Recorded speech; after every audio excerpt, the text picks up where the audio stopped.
Until enlightened I seek refuge through merit from giving and the rest. To aid all may I become Buddha in the Buddha's Dharma and Sangha. Until enlightened I seek refuge through merit from giving and the rest. To aid all may I become Buddha in the Buddha's Dharma and Sangha. Until enlightened I seek refuge through merit from giving and the rest. To aid all may I become Buddha. May all sentient beings have happiness and its causes. May all sentient beings be free from suffering and its causes. May all sentient beings never be parted from sorrowless bliss. May all sentient beings abide in equanimity, free from bias, attachment, and hatred. To the founder, the endowed, transcendent destroyer, the one gone beyond, the foe destroyer, the completely perfected, fully awakened being, perfect in knowledge and in good conduct, Sugata, knower of the world, supreme guide of human beings to be tamed, teacher of gods and human beings, to you, the completely and fully awakened one, the endowed, transcendent destroyer, the glorious conqueror, the subduer of the Shakya clan, I prostrate, make offerings, and go for refuge. To the founder, the endowed, transcendent destroyer, the one gone beyond, the foe destroyer, the completely perfected, fully awakened being, perfect in knowledge and in good conduct, Sugata, knower of the world, supreme guide of human beings to be tamed, teacher of gods and human beings, to you, the completely and fully awakened one, the endowed, transcendent destroyer, the glorious conqueror, the subduer of the Shakya clan, I prostrate, make offerings, and go for refuge.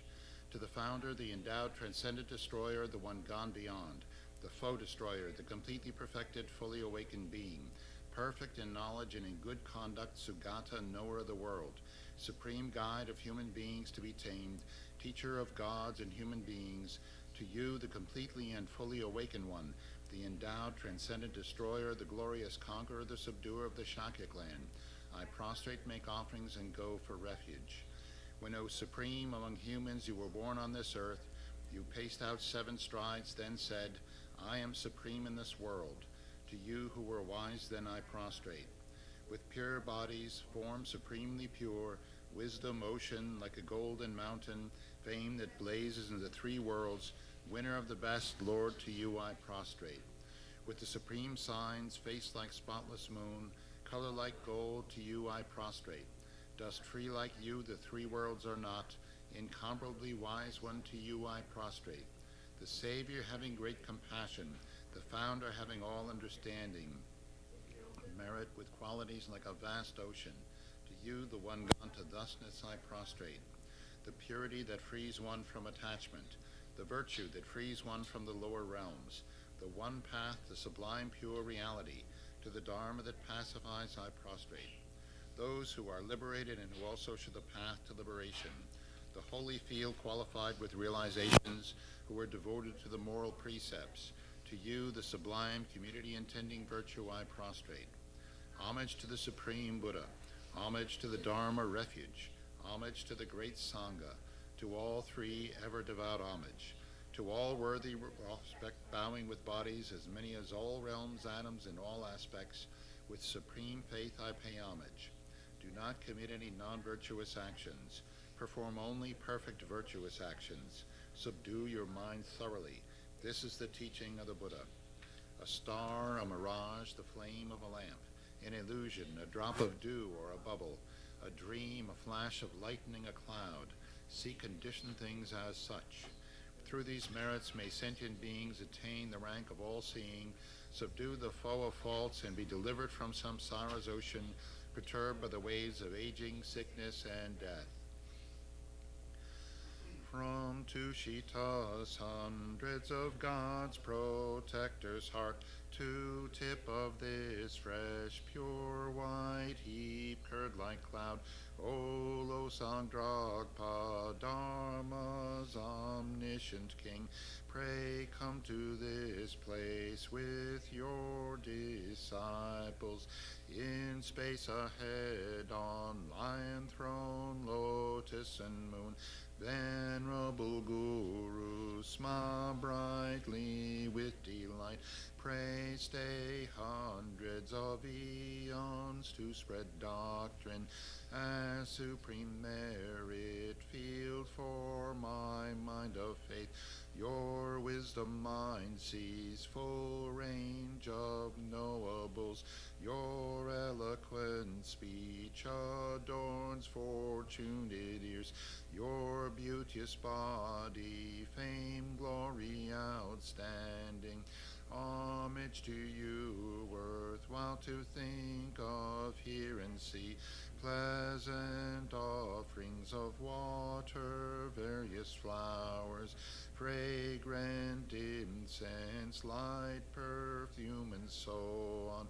Oceans of offerings set out and envisioned, offered up to you, supreme field of merit, non-virtue committed with body, speech, and mind, which I have heaped up since beginningless time, especially what has contradicted 3 vows. Each I confess from my heart with strong regret. In time of strife you strove to learn and practice, shunned 8 mundane concerns, made life essence full. O protector from depths of our hearts, we rejoice in your powerful great deeds. Venerable Gurus, from love and wisdom, clouds densely massed in your Dharmakaya sky, pray loose a rain of vast profound Dharma, fields of disciples just as needed.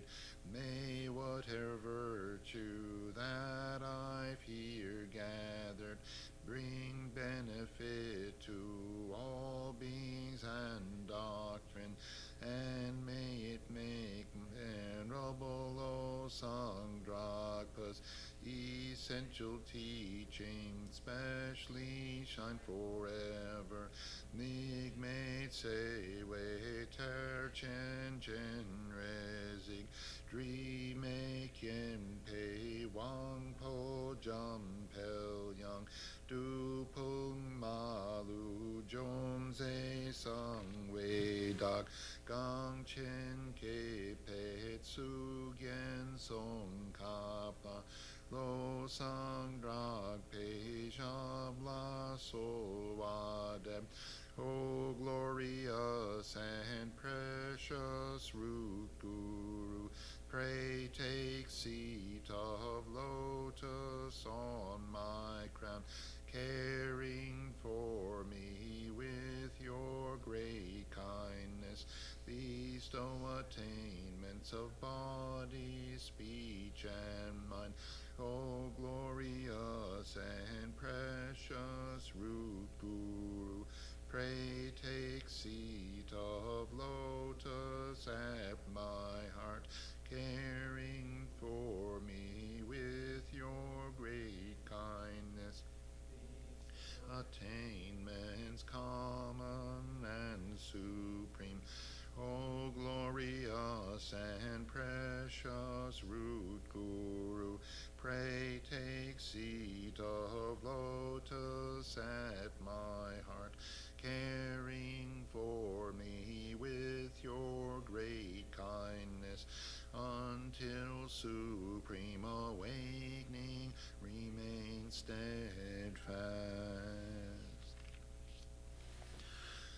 Homage to the exalted 3 jewels. Thus have I heard at one time, the Blessed One was dwelling in Rajagriha on Vulture Mountain, together with a great assembly of monks and a great assembly of bodhisattvas.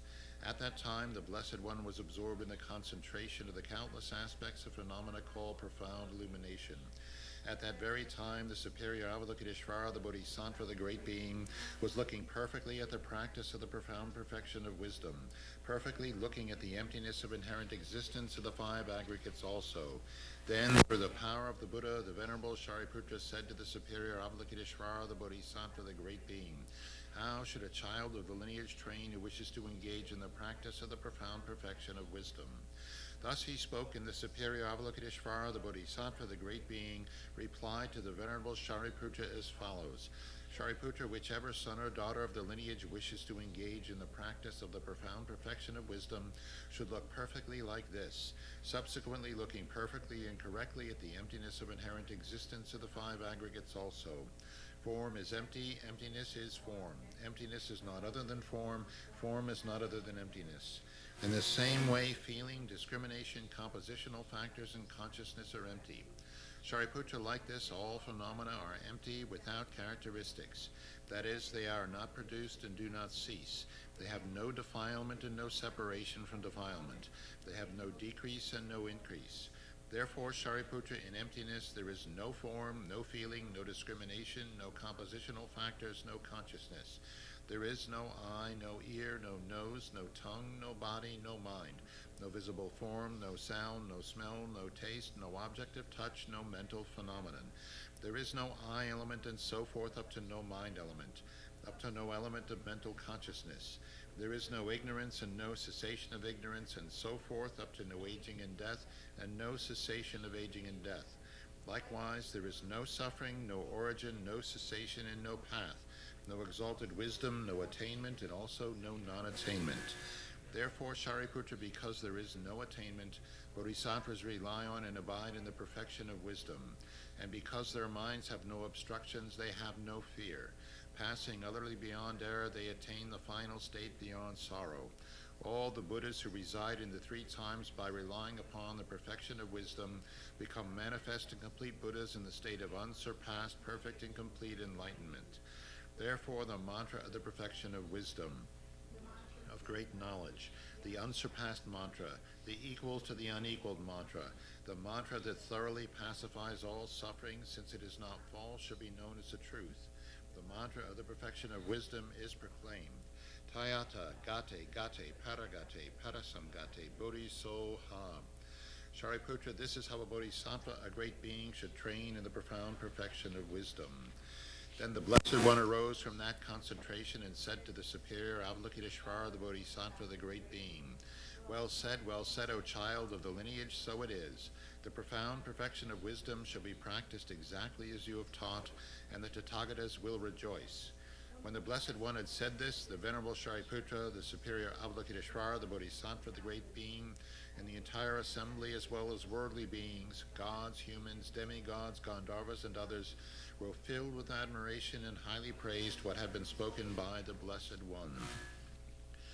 In the holy supreme abode of the Dakinis, possessed of clairvoyance and miraculous power, unwaveringly caring for practitioners as your children, homage to the hosts of the three places Dakinis,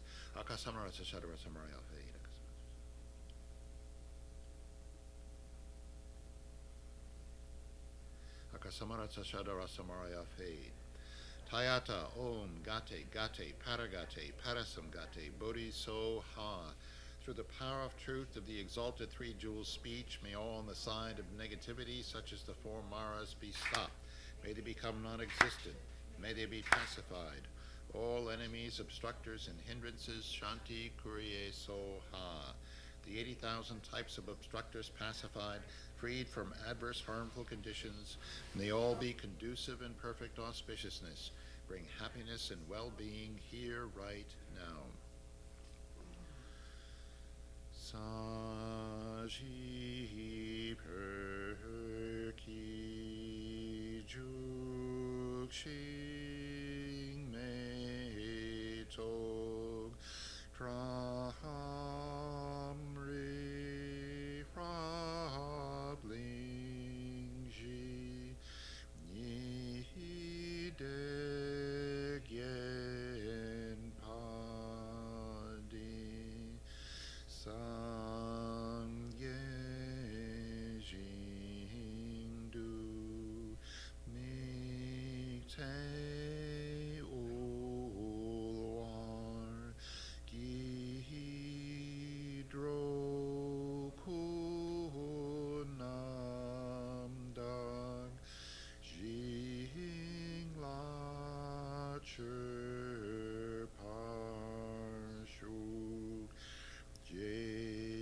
Tsun Lama Dampa Kyenam Ki Chirkui Kala Kien Se Trindrigne Jitar Sampe Dulje Zimma Laza Gechurki Charpawab Tuso Idam Guru Ratna Mandalakam Niryatayami Sangye Churdang Soki Chognam La Jangcho Bardu Dagni Kyapsuchi Dagi Churnyengi Pesonam Ki Drola Penchu Sangye Duparshu Sangye Churdang Soki Chognam La Jangcho Bardu Dagni Kyapsuchi Dagi Churnyengi Pesonam Ki Drola Penchu Sangye Duparshu Sangye Churdang Soki Chognam La Jangcho Bardu Dagni Kapsuchi Dagi Churnyengi Pesonam Ki Drola Penchir Sangye Drupasho.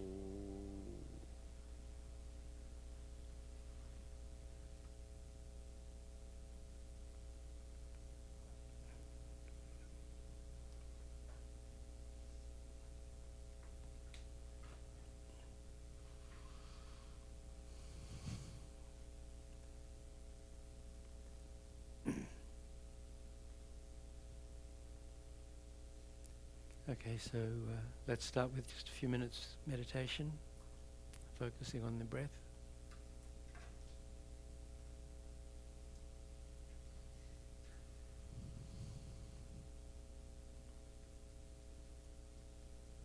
So remember, you bring your mind inside, away from external objects of distraction. And, once inside, we have to try and keep it away from internal objects of distraction, mainly the chattering, discursive mind.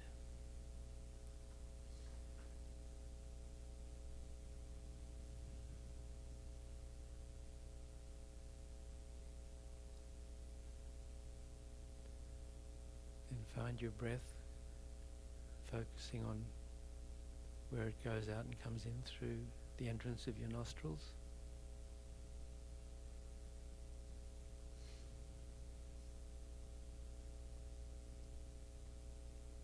If there's any mouth breathers, concentrate on your lips.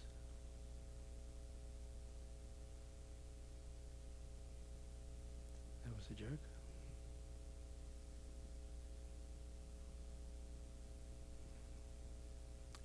So focus on your breath going in and out through your nostrils, and generate a strong determination.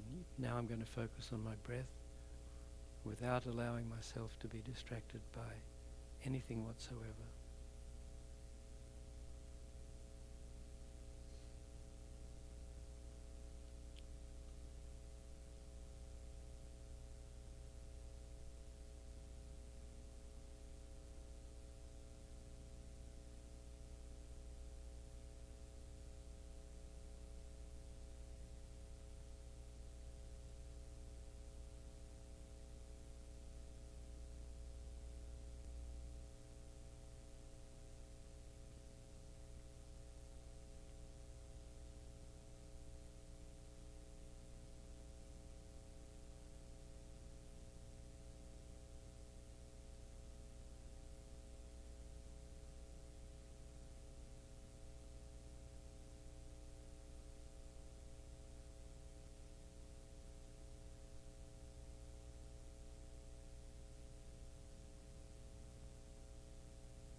notice that your mind has gone off your breath, following some thought or other.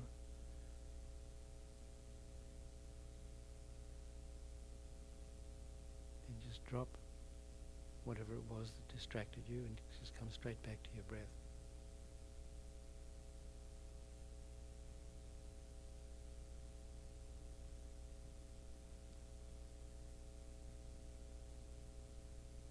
So, at this stage of our meditation practice, that's kind of one of the most important things, to notice when our mind has gone off the object of concentration. In this case, the breath.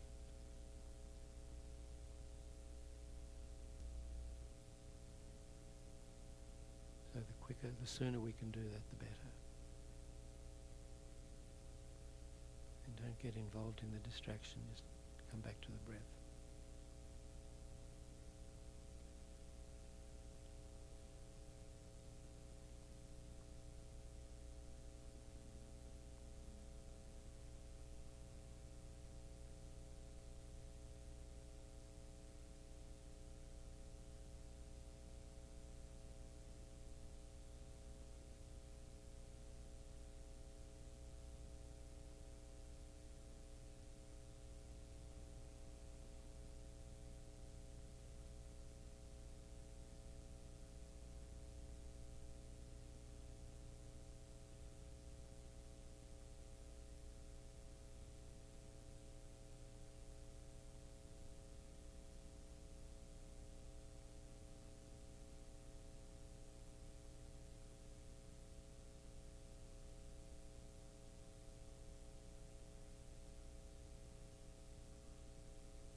So if we've done this meditation effectively, our mind should be a little clearer than it was before.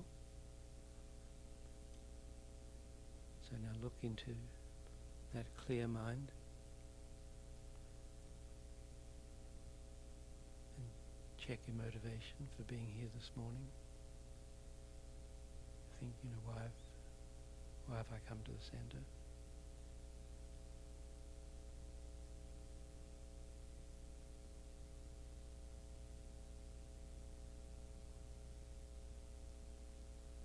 So if the reason that we're here is, based on some kind of worldly motivation, just seeking the happiness of this life without any thought of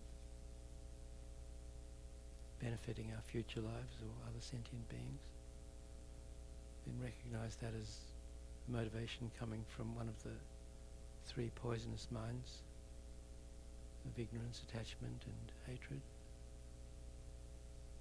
In this case, probably attachment to the happiness of this life alone.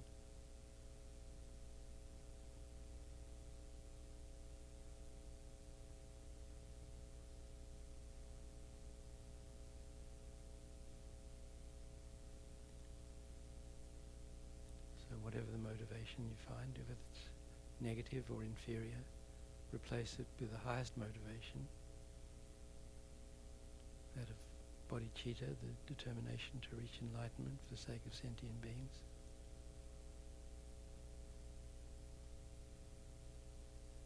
So think, the purpose of my life is to lead all sentient beings from suffering to enlightenment.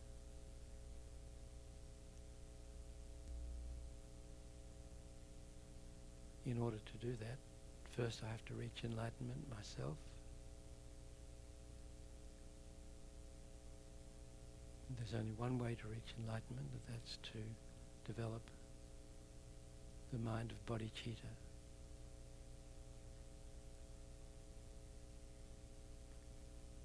The mind of enlightenment, or the spirit of enlightenment, the spirit of awakening, literally, bodhicitta.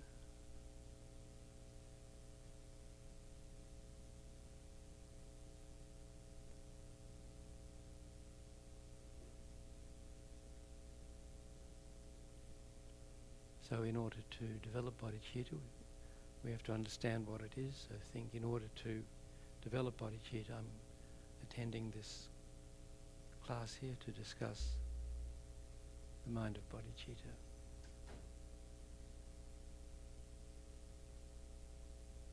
So that's our motivation for being here.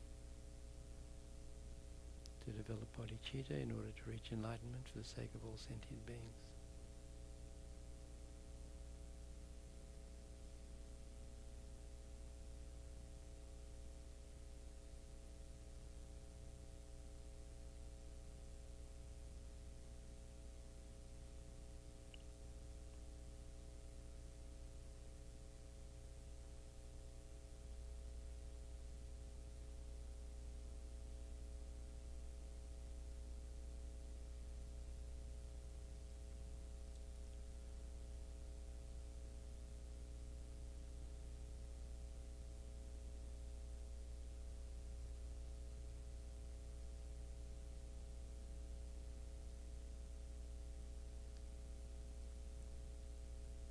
Say those words, if we can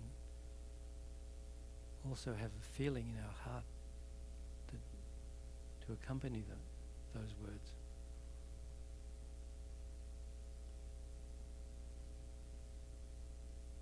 A feeling of strong compassion for other sentient beings. Remembering the unbearable suffering that they're experiencing throughout infinite space, particularly on this earth.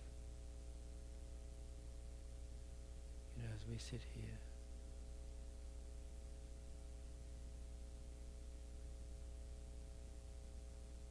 all over the planet there's incredible suffering.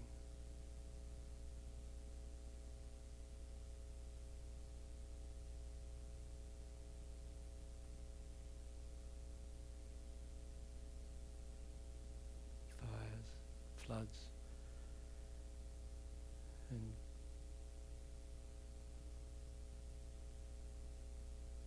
people inflicting suffering on each other, and animals inflicting suffering on each other and humans.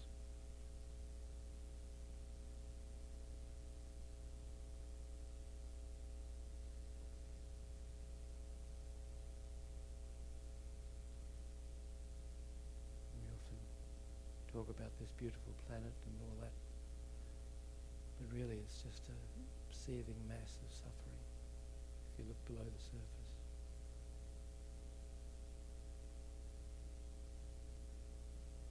Like Lama Zopa Rinpoche says when he's flying above an ocean,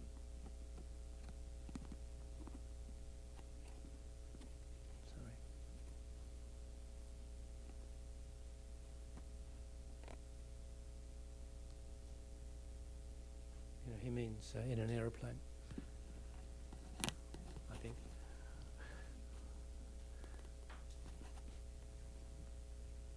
Sorry, unaccustomed as I am to public speaking, I can't quite get this microphone to stay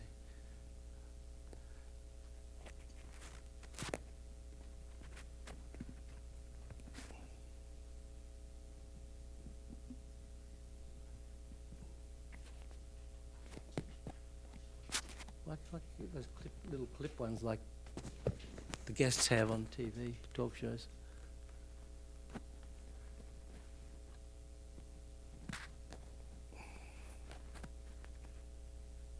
Hello? Whatever. Yeah, so Rinpoche says you look down on the ocean and it looks like this beautiful, calm thing. But if you think what's going on below the surface, you know, it's like incredible. There's big fish attacking little fish and little fish attacking big fish, and it's like a complete war zone of suffering.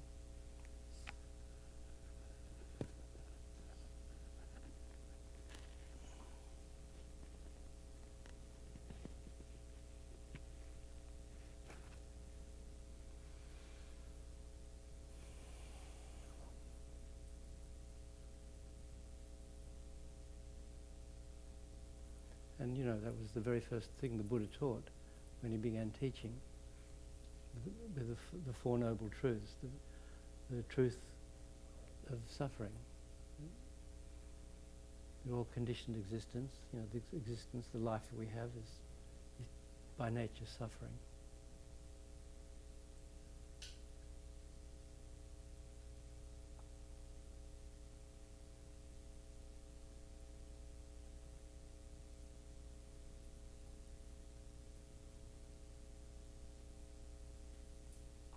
So a lot of the suffering that, you know, that's going on we can see.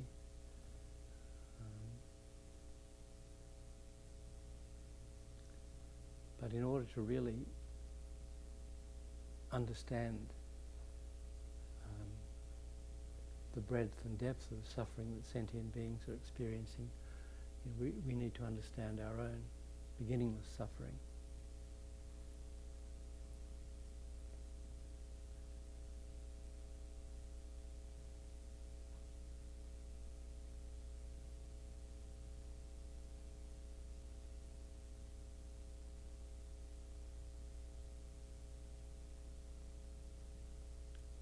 So there's, you know, the three levels of suffering. The first one, you know, suffering of suffering, or the suffering of pain. You know, overt suffering that we experience and see.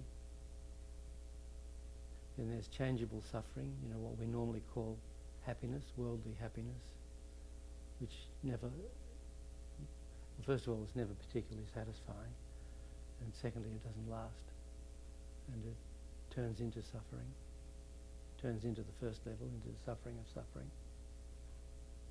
And then the deepest level is pervasive suffering, which is this body and mind that we have, created by delusion and karma, is in the nature of suffering. That even if we're not experiencing suffering right now, it's only a matter of time.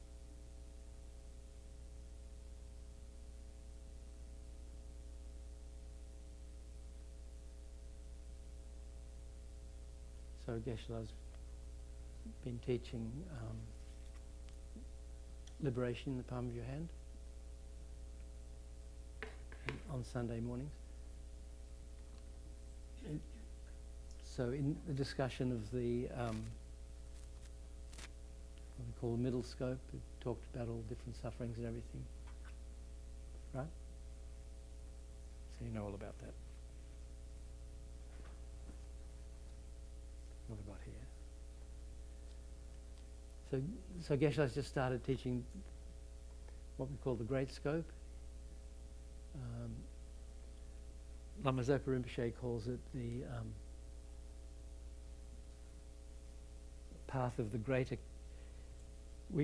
The three scopes, you know, lower scope, the middle scope, and the great scope. Is that how it's usually translated? So Lama Zopa Rinpoche translates a little more literally, I think, called the path of the being of lower capability or capacity, path of the, or he actually calls it the part of the lower capable being, which grates a little for people who edit English for a living. lower capable being. However, it has meaning. Like we talk about the 3 jewels of refuge, right, or 3 jewels. What else do we call Buddha, Dhamma, Sangha? Is there another epithet for them as a group? The 3 jewels, 3 jewels of refuge. Anything else?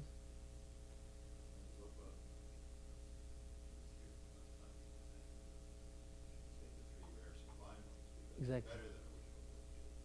Well, he says he doesn't know where jewel comes from. He says because it's not in the Tibetan. It's Konchog Sum. Well, Kon means like precious or rare in Rinpoche's translation. So I guess things are rare. Things are supposed to be rare, more precious.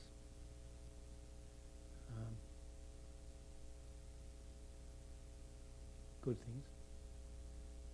Konchog. Chog means supreme.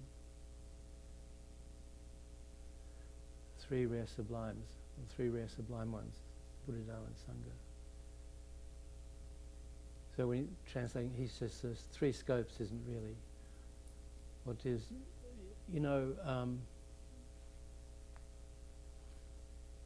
everybody knows the Lama Rim outline? Question time?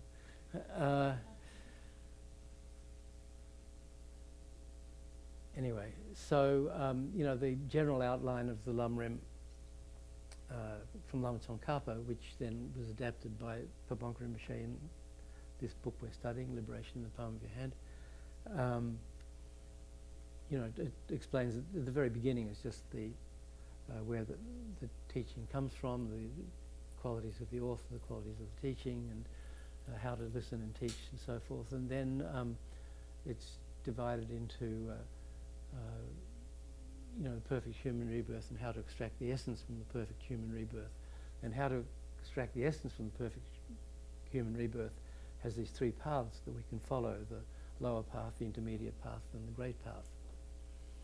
So,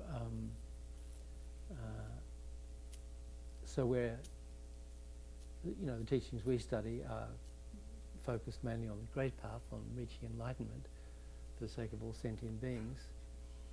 And but in order to get there, we have to traverse the lower 2 paths first. So the sense, I think, in the Tibetan is it's the lower path, the lower scope, or the path of the lower capable being, the practitioner who is at this point in their spiritual development capable of only following the lower path, which is just to get a better rebirth for themselves and avoid being reborn in the lower realms, which is fairly, of course none of us even have that motivation, but most of the time, if we really look. And maybe some people don't even believe it's possible that we could be reborn in, what's called, as a hell being or as a hungry ghost, or even as an animal. There are some people, I'm not sure, is it Theosophy, was it, that was teaching that when you reach a certain plane of existence, you're on that plane to learn certain things, and until you've learnt them you can't advance to the next plane. But you just stay on that plane, life after life, and you can never go back, so that's wrong.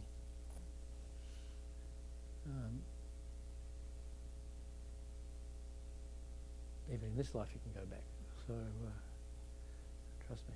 So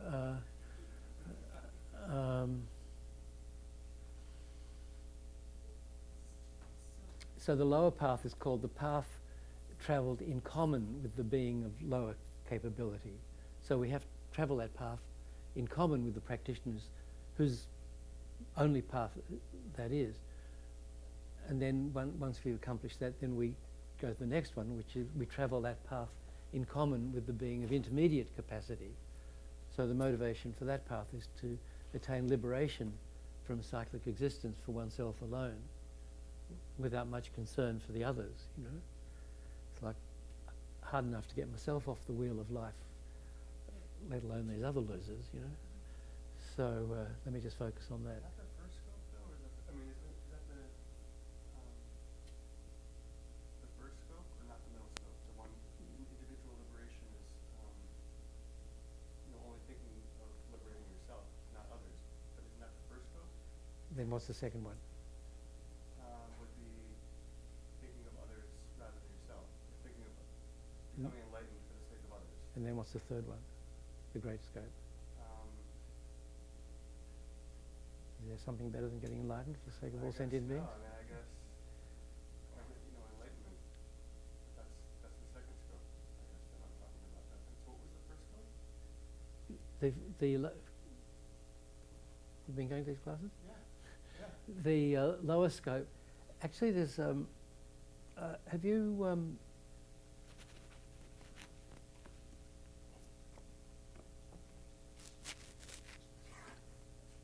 I think it's on the website that Piero Siriani's outline of the Lum Rim. Where is that? Right here. Oh, no. No, I'm kidding. Yeah, so there's an outline of the text in the back here, right?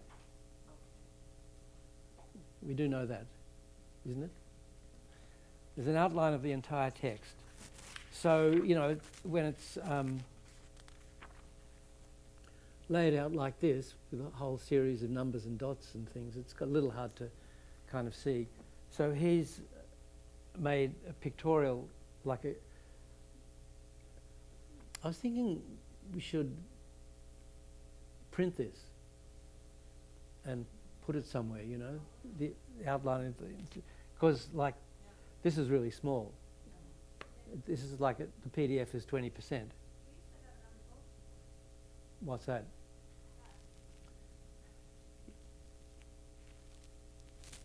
Yeah, so the outline, it's from this, but he's depicted pictorially. So there's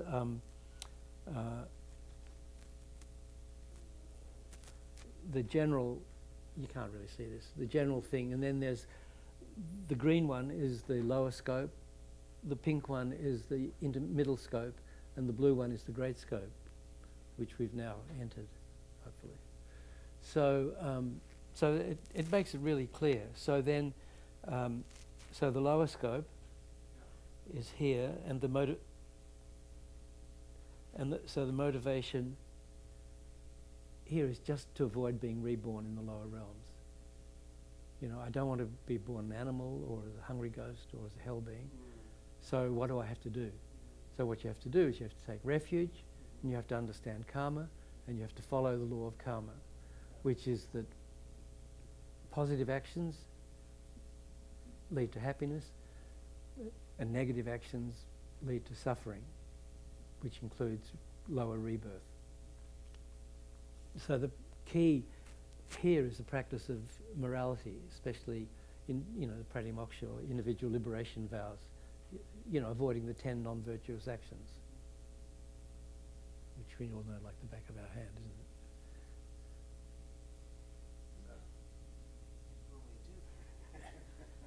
Yeah, well, we know them from personal experience. So, and to take precepts, we take vows. So as a lay practitioner, we take refuge in a ceremony just to kind of distinguish ourselves from non-Buddhists. And then we take the 5 vows of individual liberation taken by lay practitioners. So not to kill, not to steal, not to engage in sexual misconduct, not to tell lies, and not to get intoxicated or use intoxicants. So those are the 5 vows that we take. And the reason, we take those is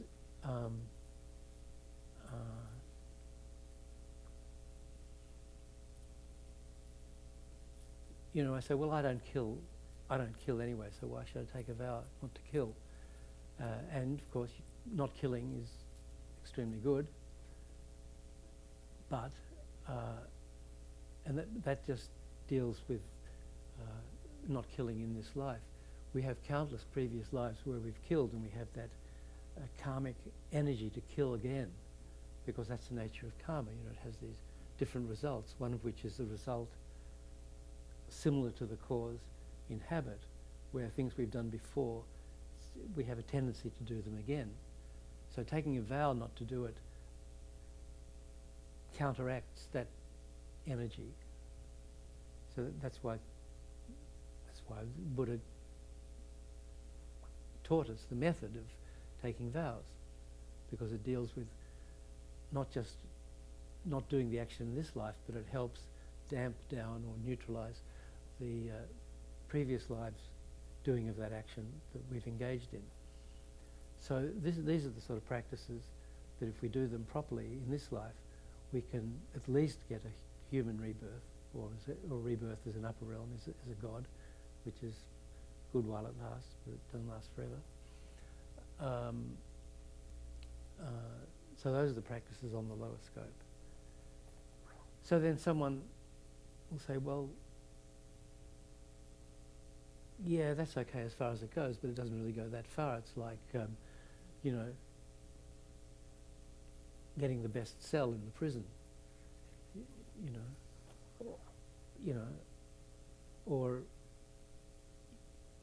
what do they call them? Being a celebrity briber of college officials and being sentenced to sort of the federal holiday camp. What do they call those prisons? Minimum security or something? You know. Or maybe we should just say ankle bracelet. You can actually serve your sentence at home. I mean, you know, if you're a Dharma practitioner, how good would that be? You're not allowed to go out, you're not allowed to go to the movies, you've got to stay in your room and meditate. Perfect. I mean, easier to do it at home than in prison, I should imagine, but some people manage. Anyway, so people say, I don't want to get the best in prison, I want to get out of the prison. So this is the prison we're in, cyclic existence. So, you know, when things are going well, as they're fairly well, as they probably are for most of us, I don't know. Can't tell anybody's internal life, but, you know, we may not feel like we're in prison, but we are. So then, you know, the essential practices in the middle scope really are, you know, there's three: conduct, concentration, and wisdom. So again, the practice of morality, moral conduct, similar to what we did on the lower capable being path, lower scope. And then on top of that, then we practice concentration. Now we just had a little experience, 5 minutes meditation. How good is our concentration on the breath? Anyone keep it on the breath for 5 minutes? Without wavering? Without a thought coming up? Not easy. So the concentration,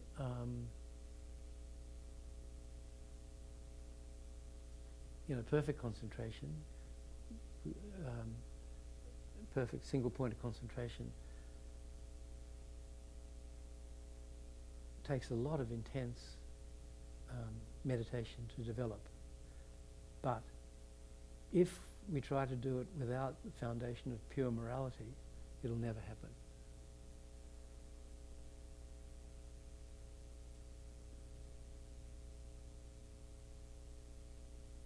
So again, pure morality isn't easy because we have not followed pure morality since the beginning of this time, essentially.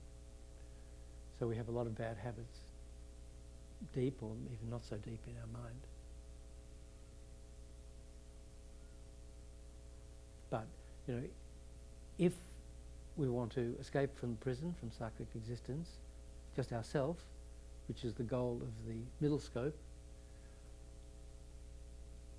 we have to engage in pure moral conduct, and the essence of that is taking precepts,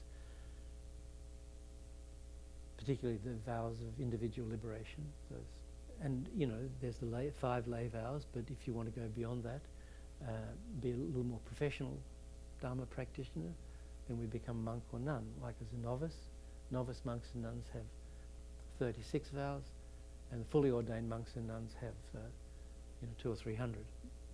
So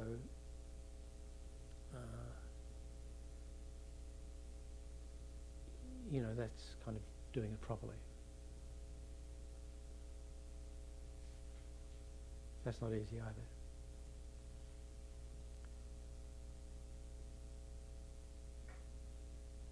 So the point really of developing perfect concentration is then to use that concentration to understand and experience and realize the ultimate nature of reality, we call emptiness. Because the root of cyclic existence, the bottom reason, the fundamental reason that we're in prison is ignorance. And there are kind of 2 levels of ignorance. There's ignorance of conventional reality, ignorance of karma, that how certain actions cause suffering and how other kinds of actions bring happiness, and having to understand how that works within us, So, as I mentioned briefly before, when in the motivation, Zatisha was asked, what are the results of actions done with ignorance, attachment, and aversion? And he said that the action is rebirth in the lower realms. And actions done without ignorance, attachment, and aversion create the cause for rebirth in the upper realms. So we have to know the things that we think, the things that we say, and the things that we do, where they're coming from. Where they're motivated by something. They come from the mind. So what kind of mind is generating that impulse to do this or to do that or to say this or to say that or to think this or to think that? So if that impulse is coming from ignorance, attachment, and aversion, we're creating negative karma, cause of suffering. So the suffering can be rebirth in the lower realm, or can be illness, or can be accident, it can be loss, it can be all kinds of things that everyone experiences every day, basically. Things that we don't want, things that we'd rather didn't happen.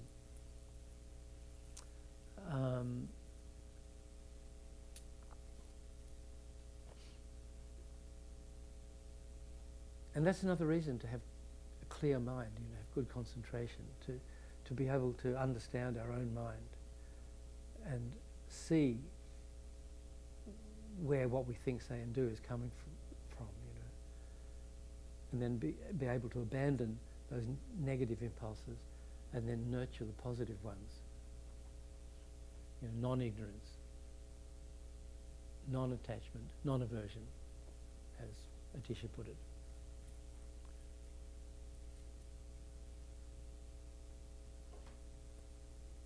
No secrets here.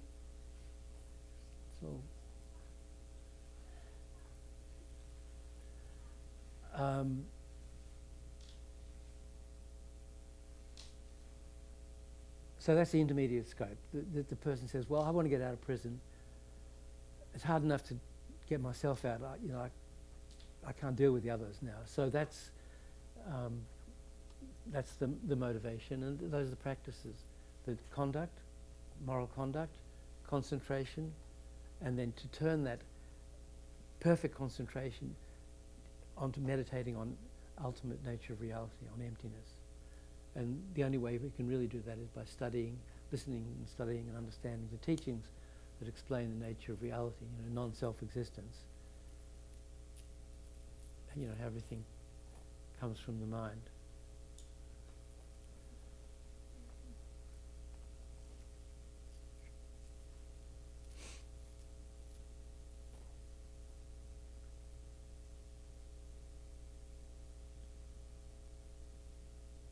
So, in the early days, Lama Zopa Rinpoche used to talk about the being of intelligence. You say the big of lower intelligence, intermediate and great intelligence. So, the intelligent person will see that aiming for the best cell in prison isn't really a particularly great aim. I guess if you're in there for life, or maybe. Still, better to be out of the prison. But then people with the greatest level of intelligence say, well, hang on, how am I getting myself out of prison? How am I getting myself out of cyclic existence? I'm totally depending on the kindness of others.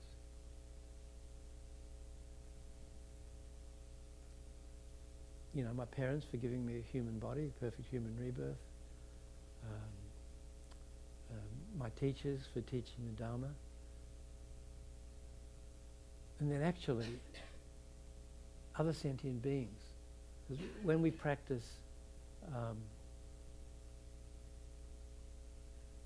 non-killing, what's killing? Killing is taking the life of another sentient being. So without sentient beings, we can't practice non-killing. Non-stealing. Stealing is taking the possessions of other sentient beings. Sexual misconduct is, not engaging in that depends on other sentient beings. Lying is, deceiving other sentient beings. So even the very fundamental practices depend on other sentient beings. Those very fundamental practices, we can't do them without other sentient beings. So even understanding that, we can see how sentient beings are kind, even if it's not their intention to be kind. Nevertheless, just by their very existence, they're being kind, because they're giving us the opportunity to benefit ourselves.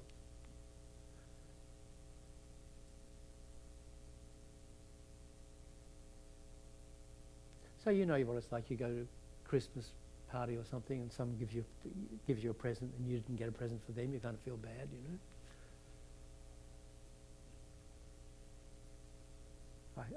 Ideally. Maybe some people think it's a victory, I got a present, I didn't have to buy them anything, Don't be that person. So,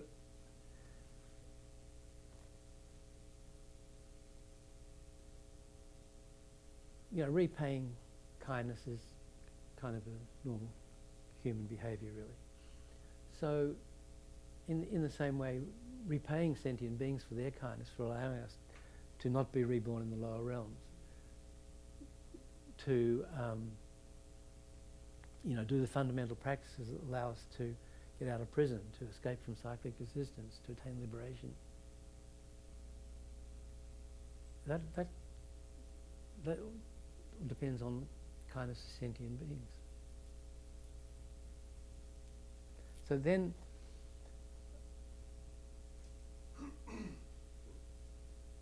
when it comes to the great scope, the path of the greater capable being,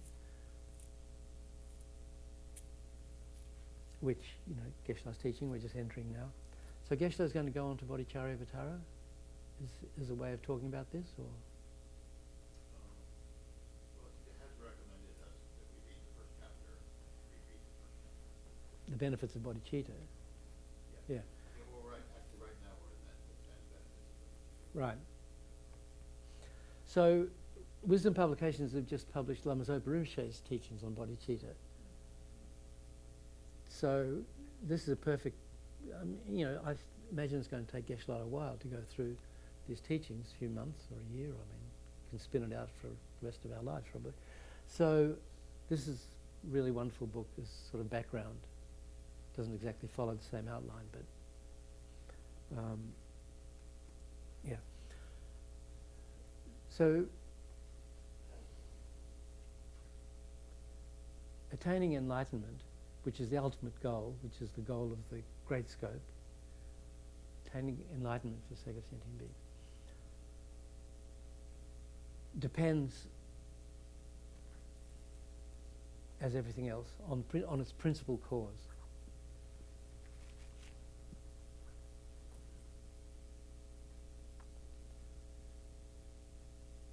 So the nature of the enlightened mind, I mean, I shouldn't even be talking about this. It's like so far beyond me. But the nature of the enlightened mind is constantly working to bring all sentient beings, all unenlightened beings, to enlightenment. That's the obsession of the Buddha.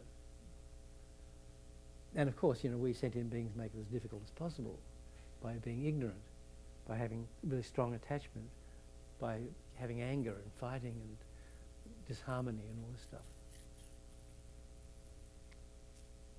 So you really have to admire the Buddhists for still trying, Could have given up eons ago, but they're still trying to help us, as resistant as we are.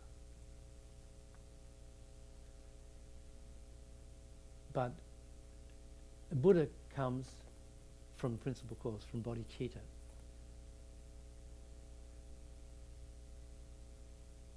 Well, put it another way. The Buddha comes from Bodhisattva.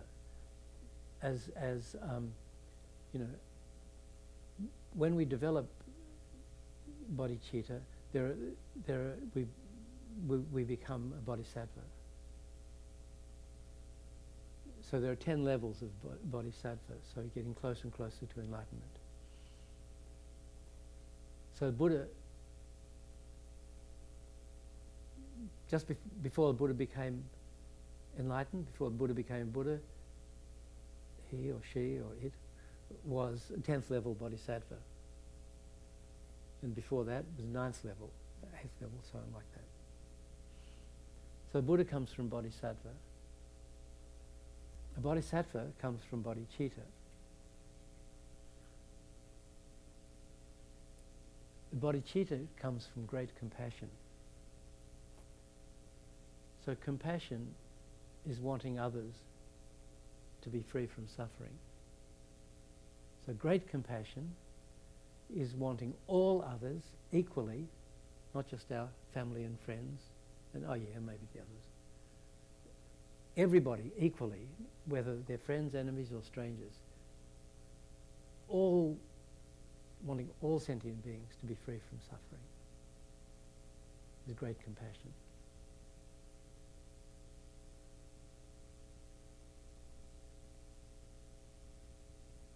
So great compassion depends on all sentient beings as its objects. So all sentient beings, no matter who, presidents, murderers, whatever, all sentient beings, people we see doing the most horrible, cruel things, instead of feeling angry at them, we should need to have compassion. And there are other reasons too. I mean, a person torturing an animal,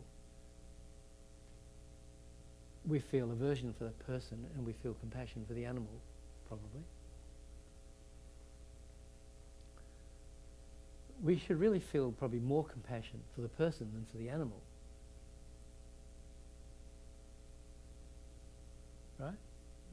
Why? They're in more need of the compassion Why? because they're suffering so much. Who? The person? The person who's doing it. Yeah, so that's right. There's the animal being tortured is actually working off, expending negative karma. The person doing it is building negative karma. So the perpetrator's negative karma is increasing. It's a horrible situation whichever way you cut it, to be honest. But still, our natural inclination to feel sorry for the animal and to hate the person doing the torturing is kind of round the wrong way. Generally, though, we should feel equal compassion for both. So great compassion is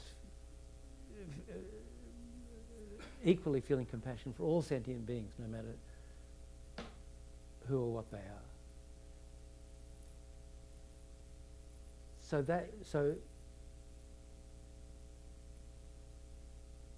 that's why all sentient beings, without exception, are important.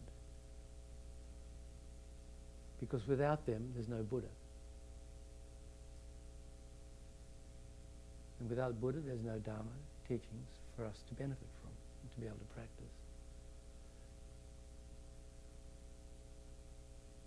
So Buddha comes from Bodhisattva, Bodhisattva comes from Bodhicitta, Bodhicitta comes from great compassion comes from all sentient beings. So that's the reason, one reason why we, all sentient beings are the most precious object that there is.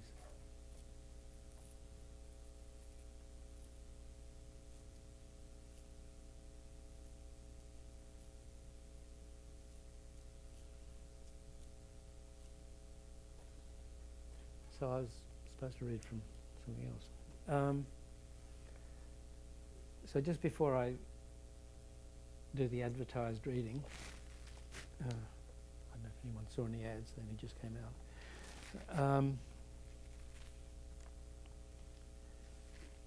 The conclusion to Rinpoche's book on Bodhicitta, available at your favourite bookstore. The conclusion is becoming a servant to all beings. Oh my God, really? Back in the good old days, 1982 I think, when some of us were monks and nuns, Lama Yeshe was giving a talk to his Western monks and nuns, and he said that he wanted to give us a mantra, and the mantra was, I'm a servant of all sentient beings, I'm a servant of all sentient beings, I'm a servant of all sentient beings. So like reciting Om Mani Padme Hum, we should be reciting, I'm a servant of all sentient beings, over and over again. I'm a servant of all sentient beings. And as it says in the 8 verses of thought transformation, give the victory to others.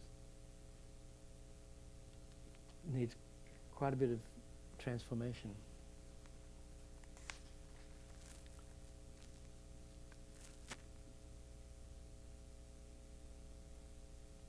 So at the end, in the dedication of Shantideva's incredible text on Bodhicitta, Guide to the Bodhisattva's Way of Life, there are all these verses such as, may I become an inexhaustible treasure for those who are poor and destitute. May I turn into all the things that they could need and be placed close beside them. So many verses like that. So Rinpoche says, it's like our body can become a wish-granting jewel, giving them whatever they need. If they need food and water, we become that food and water. This is mental. Well, not necessarily mental. When Rinpoche was living in India, just after coming out of Tibet, he used to meditate on his bed with his shirt off, offering his body to the mosquitoes. So, and when people say, "Are you really sure you need to be doing it?" I said, "I don't drink much." I don't know about malaria, but I'm not sure that malarial parasites are sentient beings. What do you reckon, Bob? It's hard to know where the line is, Mosquitoes are sentient beings. Malaria parasites, not sure. Possibly not. Bacteria aren't.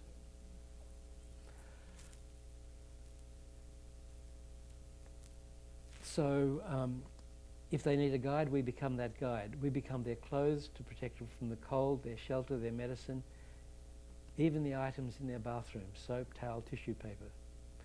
As Shantideva said, we pray to become the source of life for all the beings of the 6 realms. Practicing Mahayana Buddhism is what we do. This is what we aspire to do.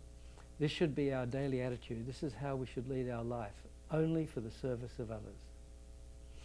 With such an attitude, we will attain enlightenment extremely quickly.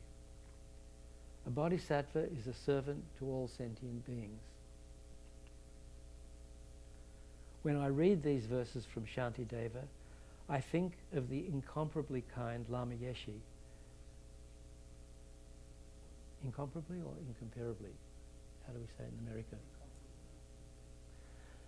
Incomparably kind Lama Yeshe.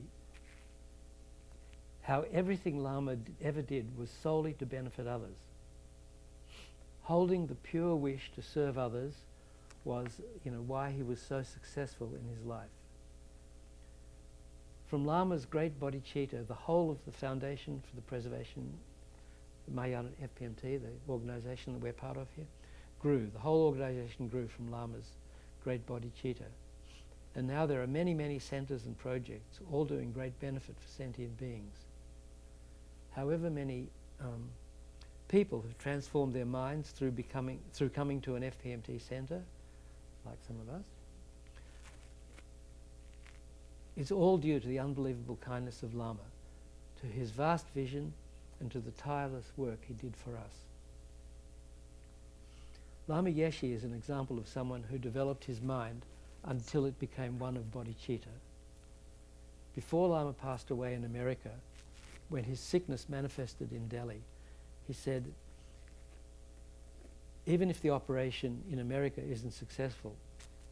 So Lama Yeshe had rheumatic fever when he was a child, 6, 7 years old, and as happens in some cases, his heart valves got damaged. So by the time he passed away at the age of 49, his heart occupied almost his whole chest cavity. It was so enlarged because the pumping was so inefficient. And there was always talk of valve replacement. But he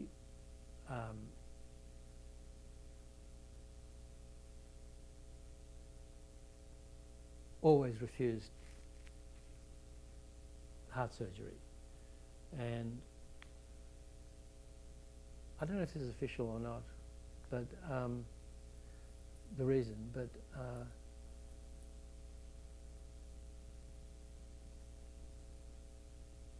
if you start cutting there, you're cutting into the heart chakra, into the vital center where all the winds and energies gather at the time of death, and where the yogis, such as Lama, meditate on the clear light.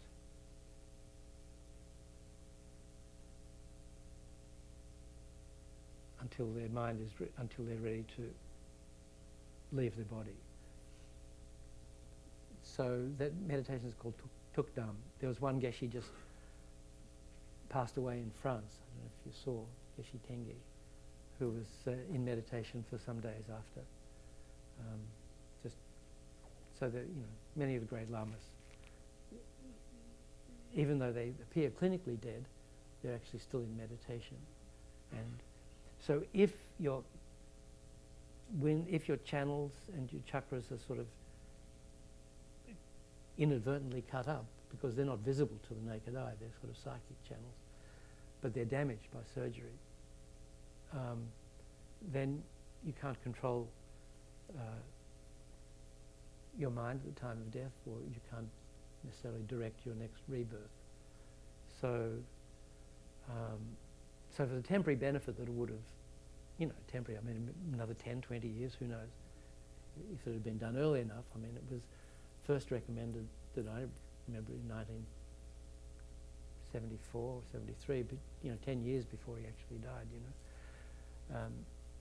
Maybe it would have given him a few more years on Earth, but then future lives would have been a question.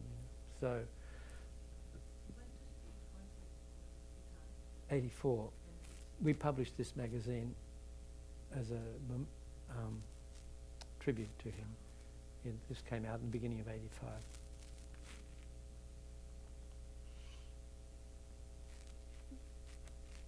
Most of this is available online now.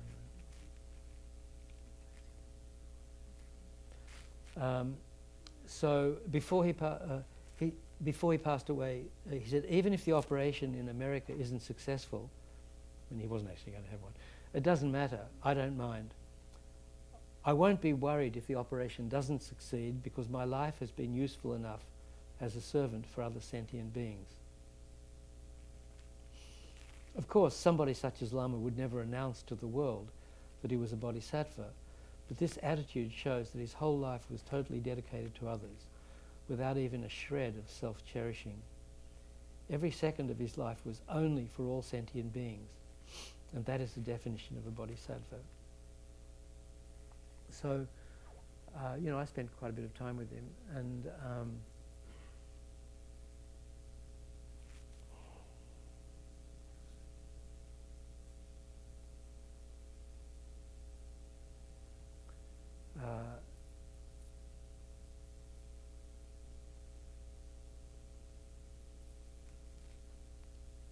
in public, he had this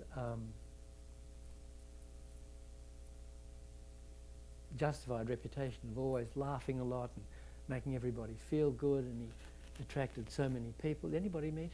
No, did you? We used to joke that this tag team of Lama Yeshe and Lama Zopa Rinpoche were kind of classical good cop, bad cop.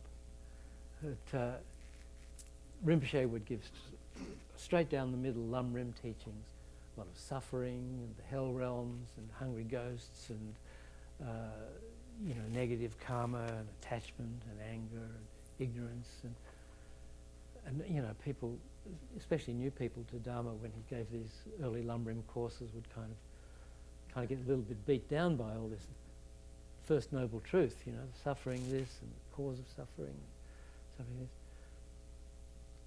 So at a certain strategic moment, Lama Yeshe would come up and he'd be joking. He says, "Oh, you don't listen to him. It's like you have all this incredible potential and bliss, and everything can be transformed into a blissful experience."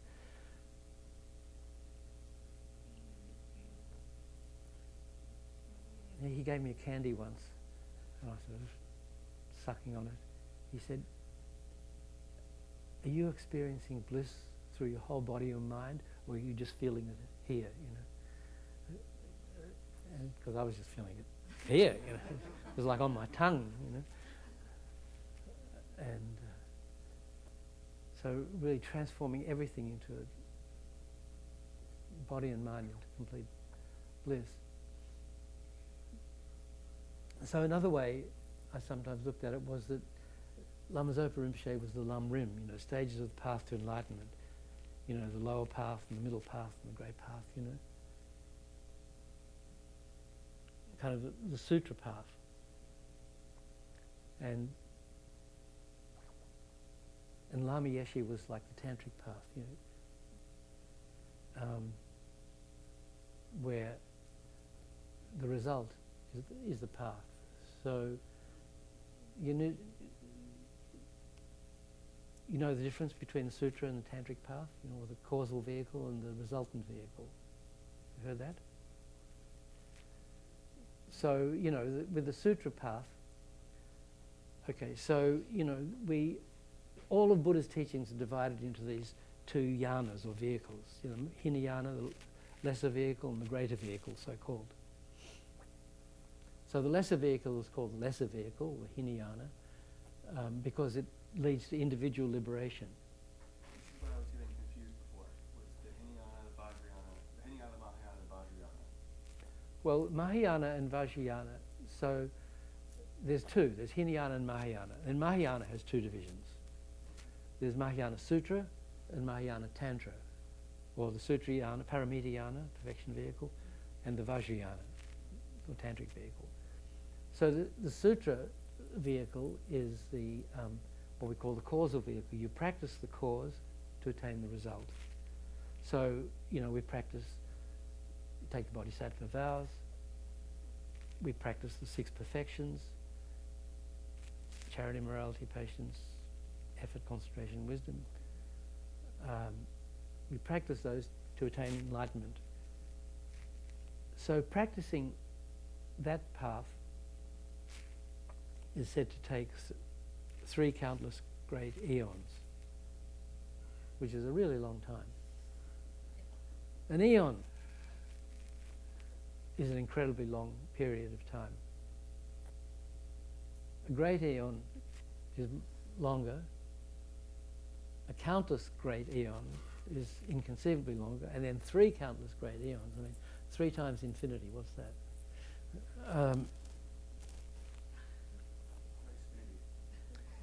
Thank you. Thrifinity. Anyway, so that's a long time to get to the stage where you can really benefit sentient beings. So for those who have great intelligence and unbearably great compassion, like seeing the suffering of sentient beings as if your mother was burning in a pit of fire, screaming for your help, how you'd feel. The only thing on your mind would be to try and get her out, depending on your relationship with your mother, I guess. Theoretically, it's supposed to be positive, and we should be wanting, the only thing on your mind would be how to get mother out of the fire. So to feel like that, the suffering of each and every sentient being, no matter who they are, no matter what they are, no matter what they're doing, this sort of unbearably great compassion. I can't stand that the sentient beings, even one sentient being, is in suffering for another second. What can I do to attain enlightenment quickly? So for practitioners whose compassion was so unbearably great and whose meditative capability was equally great, then the Buddha taught the quick path to enlightenment, called Vajrayana or Tantra, where it could be not 3 countless great eons, but even in one lifetime you could achieve enlightenment. I think saying that can be a little deceptive, because you're not really starting from scratch in any particular lifetime. You're bringing to that lifetime your previous countless lifetimes experience. So I think if you're going to reach it, like Milarepa, if you're going to reach enlightenment in a lifetime, you need to have done a lot of work in previous lifetimes, and that just has to be uncovered. So you can uncover it fairly quickly, but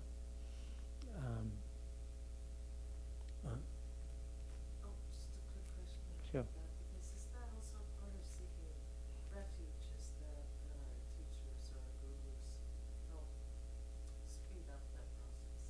So they've already gone through so much suffering on our behalf, or so much, is that accurate? well, I don't know. I'm not quite Well, maybe sure what it's you not mean. speed it up, but give us more efficient ways of attaining enlightenment so that we're not in suffering for as long. Well, I think that's the reason why our teachers teach, to help us get out of suffering and reach enlightenment.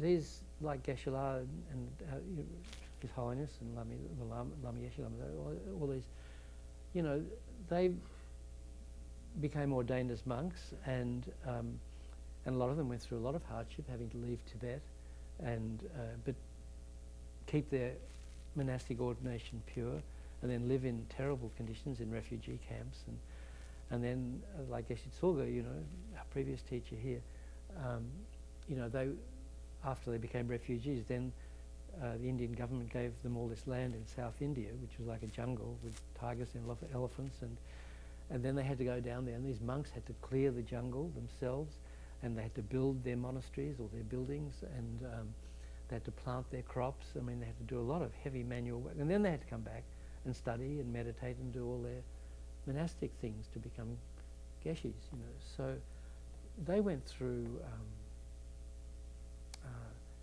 especially those ones, but even,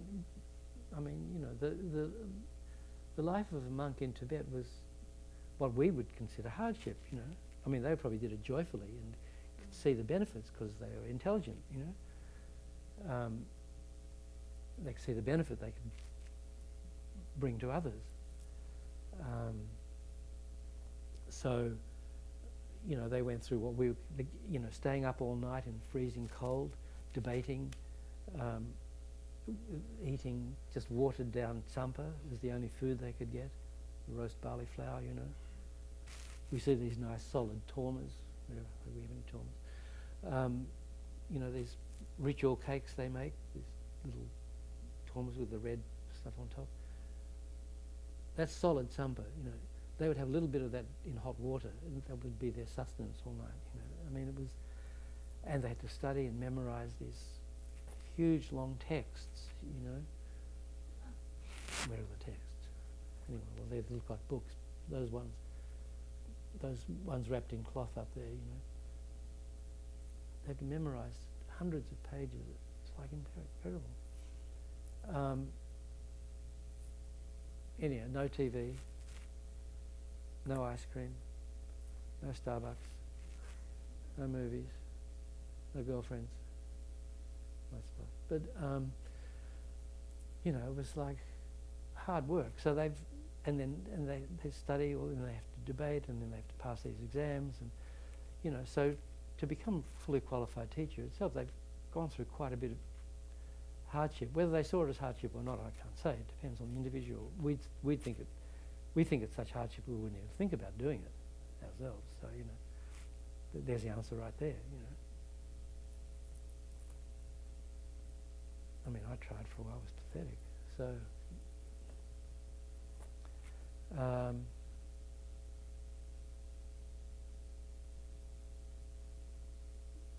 So I don't know what the answer to your question is exactly.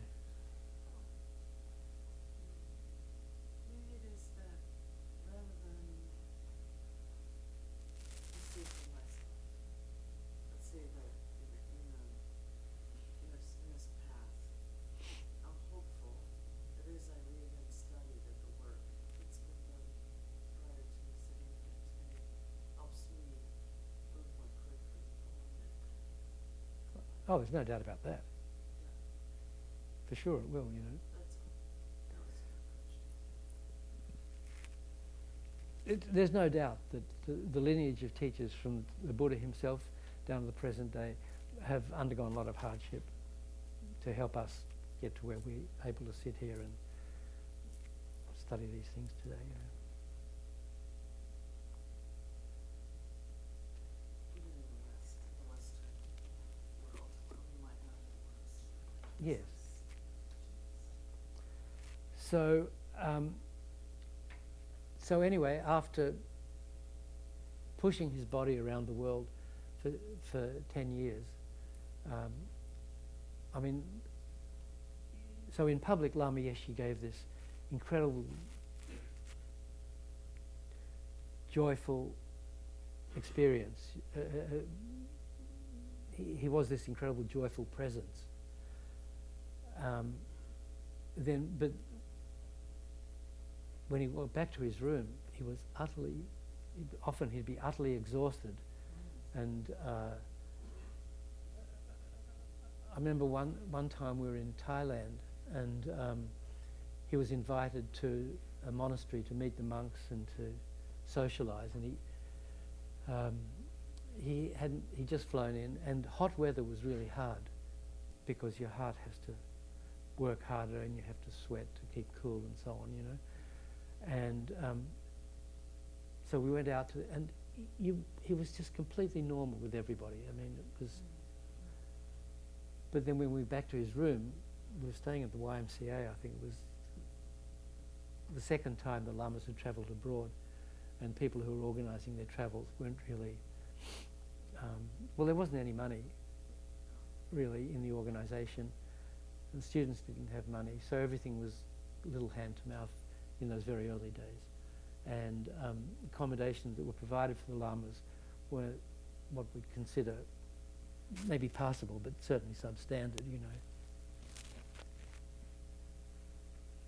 So Lama had a room in the Y in Bangkok, and there were two beds. His bed was over here, and there was another one just as you came in the door.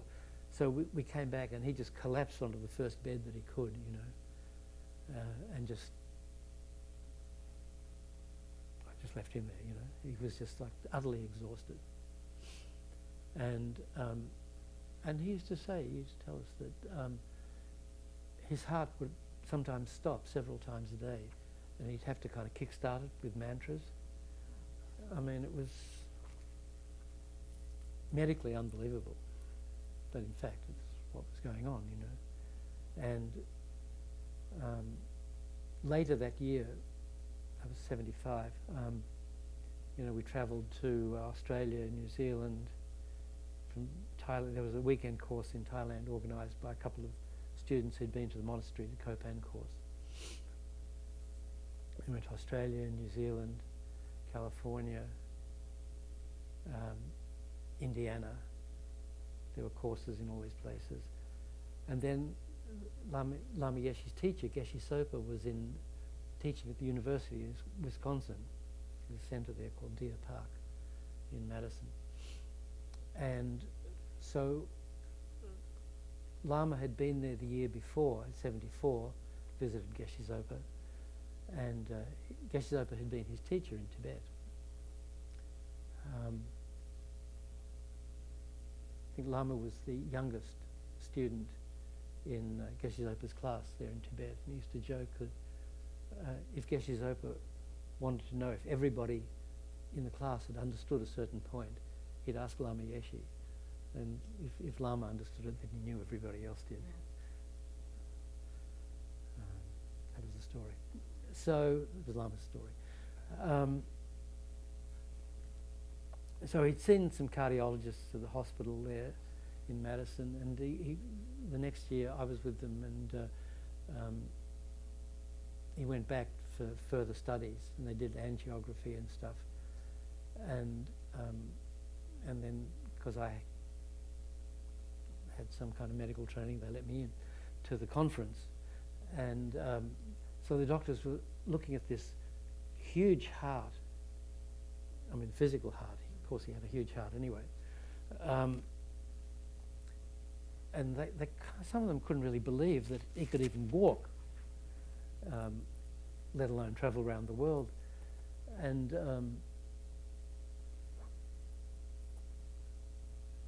then one of them piped up, one of the cardiologists said, "No, hang on, look, he's a Buddhist monk. You know, he leads a very sedentary lifestyle. He just sits around meditating all day, you know." So I had to jump up at that point, because the previous year I'd gone to Laudo, which is high in the Himalayas, where Lama Zopa Rinpoche comes from his previous life and his life. Everyone know Laudo, where it is, up in Solakumbu? It's near Namche Bazaar on the way to Everest. You know, if you're going to Everest, you go to Namche Bazaar, and then Everest is there, and then Laudo is about a 3-hour walk that way. But before you get to the monastery, which is at 14,000 feet, which itself is, you know, the air's a little thin there, you have to go down the river valley, and then you have to climb up this really steep hill to get to the monastery, 2,000 or 3,000 feet. It's like 45 degrees. And the first time I went with the Lamas, which was 73, we got to the bottom of the hill, and because Lama Zopa Rinpoche's monastery, he's the recognised Lama there, but because Lama Yeshe is his teacher, Rinpoche always defers to Lama Yeshe. So, and it would be difficult for him to accept all this adulation from all the people who see him as the Lama there in the presence of his teacher. So, I mean, I didn't understand all this at the time, but Lama said to me, "Why don't you go with Rinpoche and go this other way?" So this was a more gradual way. I'm going another way. I didn't know what the other way was. But by the time we got to the monastery, Lama was already there in his room. So it was a much steep. So how he got up there, I don't know, maybe he flew. But I didn't actually see him walk. But, you know, he was walking around there at 14,000 feet and everything, you know. And these guys in Wisconsin saying, "Oh, he sits around meditating all day." So, you know, he he had control over his body. We really can't imagine, you know. And he had this, all these years that he was developing the organisation and going around the world every year teaching and conducting this, what I consider a fairly exhausting schedule. I mean, you know, I was there for part of it and I was exhausted. He was doing all this with this incredibly damaged heart, you know, and eventually it caught up with him, caught up with us. But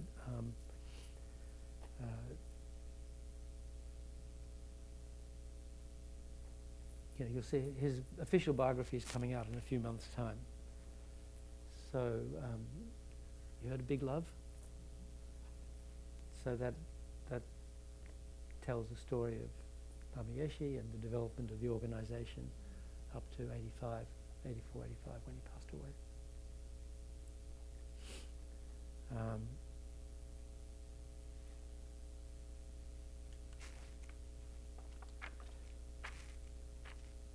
So after his travels in 1983, the last teaching in the West was in Switzerland, in Geneva, and that's published as a free book called Life, Death and After Death. The teachings that he gave on a weekend seminar, there's video, that teaching was videoed, it's on YouTube. That was his last teaching in the West. And then he came back to Nepal for the Kopan course, the annual Kopan course. Anyone done one of those? That was the one you did, right? That was the one that got you into this whole path, right? That was my first introduction to Lamas and to Tibetan Buddhism. That was 1972. That was the third one. I think the 52nd is coming up in this November. For a few years they were twice a year, but then when the Lama started travelling to the West,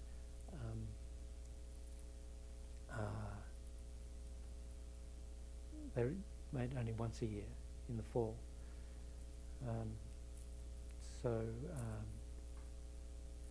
So in '83, Lama Yeshe gave his last public teaching, which we published in this tribute magazine after he passed away, and that was called Bodhicitta, the Perfection of Dharma.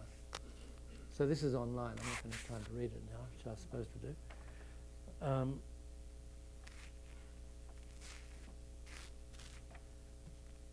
You know, maybe there'll be another chance, but there was something he said here.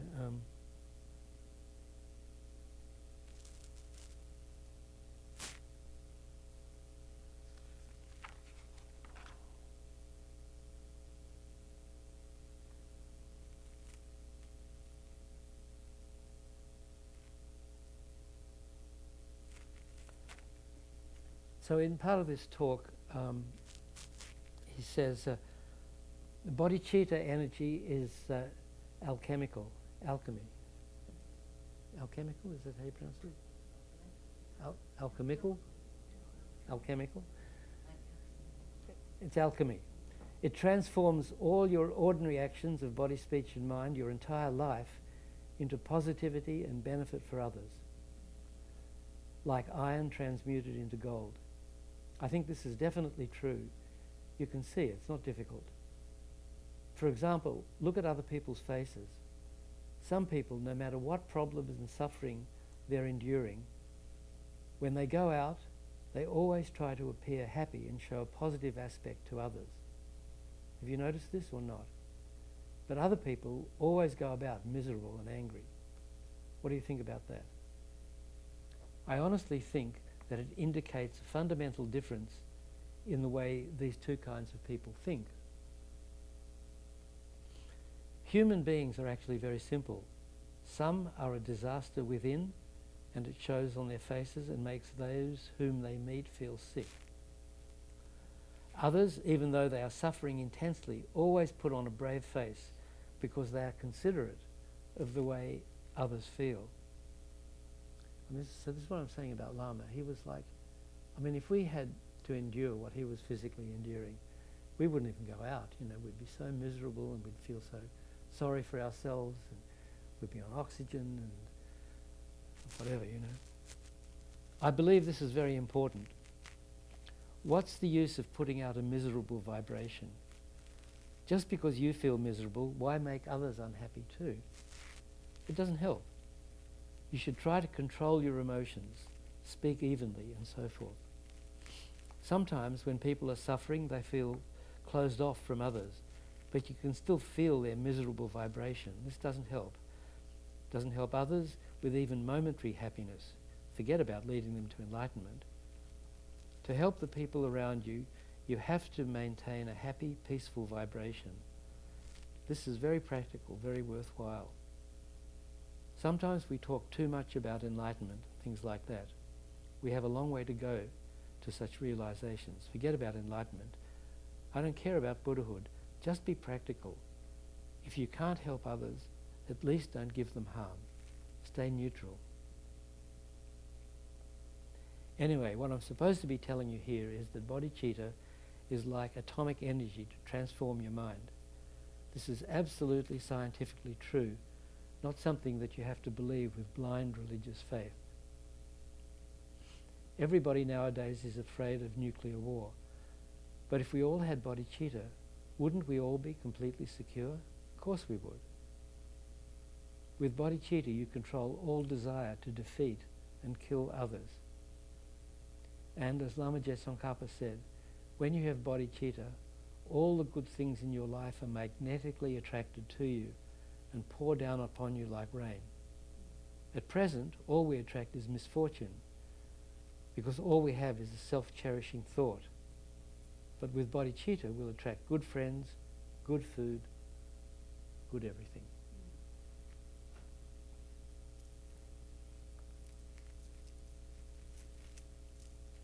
As His Holiness the Dalai Lama said recently, if you're going to be selfish, do it on a grand scale.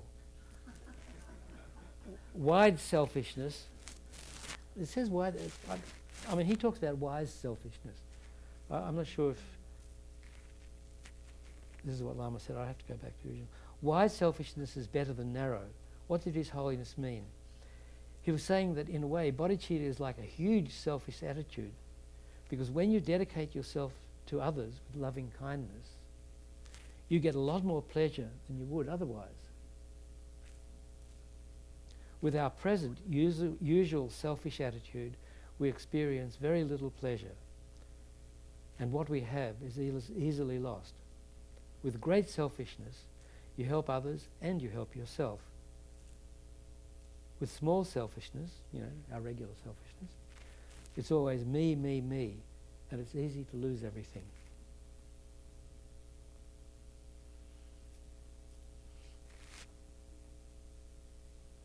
So anyway, this teaching, bodhicitta, the Perfection of Dharma, it's online. You can Google it, and I think there's a link to this teaching on the Kurukulla Facebook page. I think that's all I have time for now.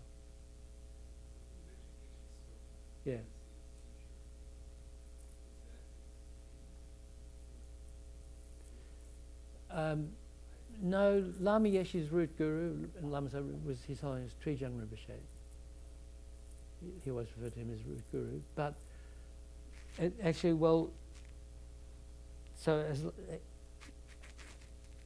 thanks for the segue, Don. Lama then goes on to say, remember, Atisha had over 150 teachers. He respected them all, but when he heard the name of one, Lama Dhamma Rakshita, and whenever he heard his name, he'd prostrate to all his teachers like this, like we do. But when he heard the name of Lama Dhamma Rakshita, he'd put his hands on his crown like that. He would come out in goosebumps when he heard his name. He explained this by saying, I received many teachings from many, many great gurus, but for me, Lama Dhamma Rakshita, who gave me bodhicitta ordination and teachings on the method and wisdom of bodhicitta and the 6 perfections, he was the most helpful for my life. So, you remember the story of Atisha? How he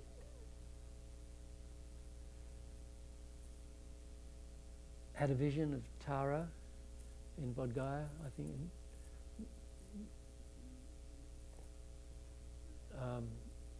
anyway, he received some kind of advice to go to, the way to get enlightened was to develop bodhicitta, and the best teacher for him on bodhicitta was this Serlingpa, or Lama Dhammarakshita, who lived in Indonesia, I think Sumatra.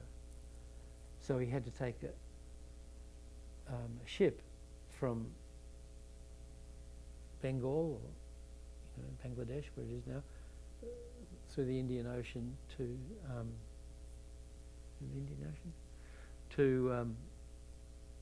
Sumatra. A dangerous journey in those days.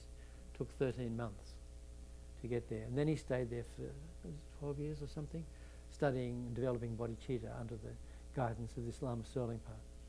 Then he went back, and then eventually Atisha went to Tibet and re-established pure Dharma there.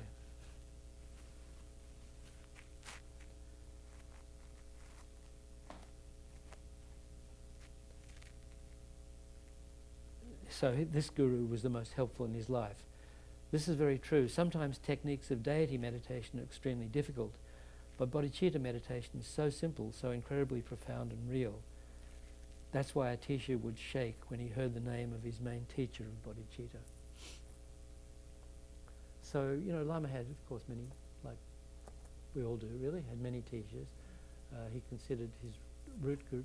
So the root guru is the one, is the Lama that you feel had the greatest influence on your life, who really turned your life around, who most strongly put you into the Dharma channel, So you can have more than one root guru, but so it's the teacher who's really had the most positive effect on your life.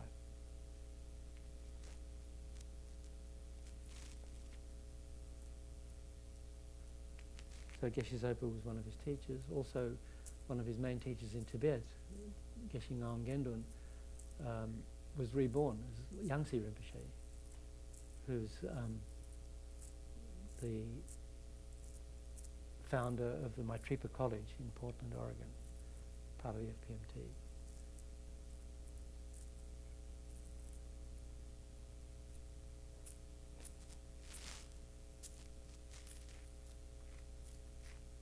Okay, well, sorry, I hope I haven't wasted your time. Let's just do the quick dedication prayers. So, we started the session by generating bodhicitta, theoretically, and we've been talking about teachings on bodhicitta, so I think really created a lot of merit. I mean, bodhicitta is one of the most powerful ways we can create positive energy and really plant the seeds of enlightenment. So to protect that positive energy that we've all been generating, we kind of seal it by dedicating the merit we've created. So we do these prayers, but the thing is, we think, the essence is, because of this positive energy, may I quickly reach enlightenment in order to quickly enlighten all sentient beings. That's the Cliff's Notes of the dedication prayer. Okay, please turn to page 39, Thanksgiving Model Offering.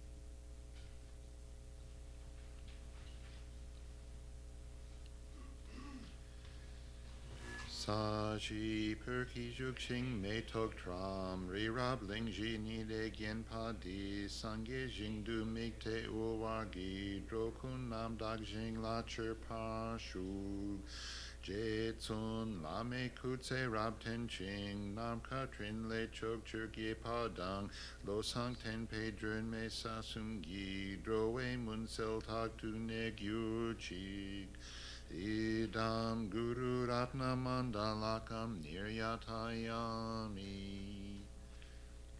Page 43, the short long life prayer for His Holiness the Dalai Lama.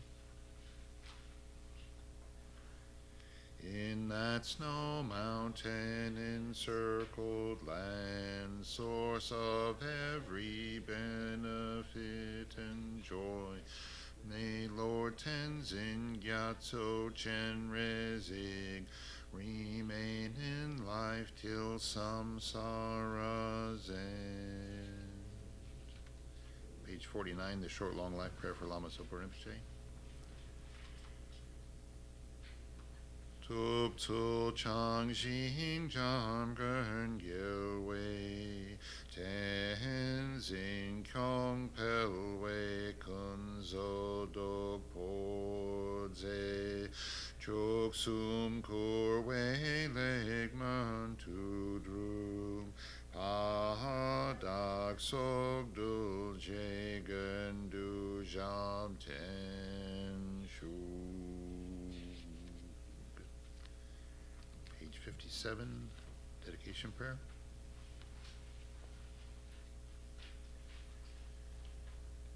Through this virtue may I swiftly, having gained Guru Buddha state, place each and every sentient being without exception in that state.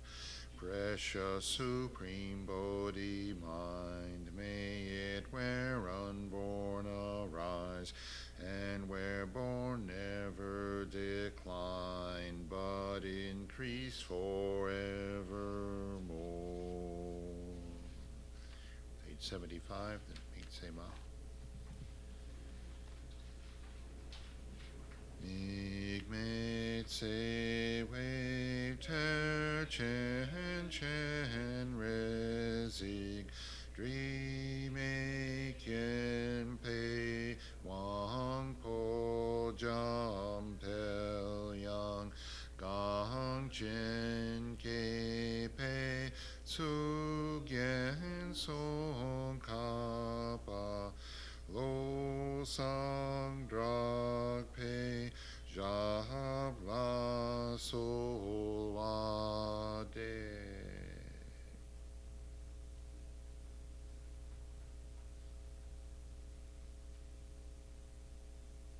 Thank you, Nick.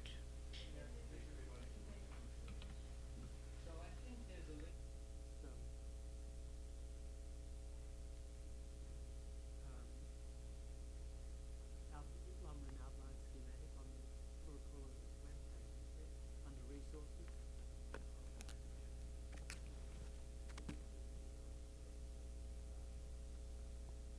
Yeah, there's Wendy Khan made a sort of interactive outline. But this one's not, it's not sticky,